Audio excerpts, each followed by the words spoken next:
રવિદાસજીની જન્મજયંતિની ઉજવણી કરાઈ છે। 649મી જન્મજયંતિ નિમિત્તે શોભાયાત્રા કાઢવામાં આવી હતી। શોભાયાત્રામાં ભાજપના પ્રદેશ પ્રમુખ સહિત ધારાસભ્યો હાજર રહ્યા।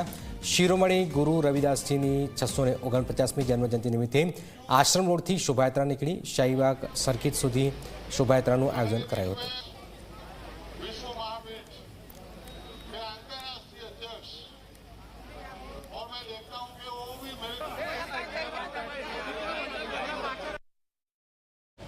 एक तरह से विश्व के गुरु संतों में शिरोमणि रविदास जी का जन्म दिवस है।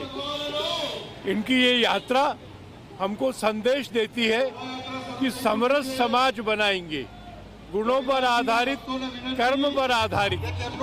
और मैं इस बात की इंतजार करूंगा कि अगले जन्म दिवस पर हम आप सबको दिल्ली में तुगलकाबाद में बनने वाले मंदिर के शिलान्यास के लिए निमंत्रित कर सके। पूर्व मोर्चाना महामंत्री भाई विक्रम भाई अने सौ लोको साथे मळी अने यात्रानुं आयोजन करे छे।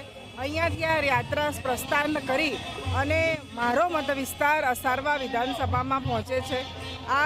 आजे आ दिवसे जन्म जयंती ने खूब सारी रीते उजववा माटे खूब धार्मिक अने सेवाना कार्यों थाय छे।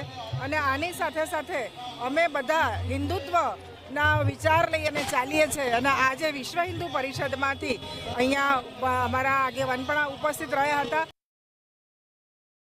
15 વર્ષથી અમદાવાદ શહેરમાં યાત્રા નીકળે છે। અમારી પીઠ આંતરરાષ્ટ્રીય પીઠ છે। દુનિયાના 24 દેશોમાં પણ એની સ્થાપના થયેલી છે। આજે સંત શિરોમણી રવિદાસજીનો જન્મદિવસ છે। એમણે સમાનતાની વાત કરી। એમનું કહેવું હતું કે બેગમપુરાનો ખ્યાલ એમનો હતો।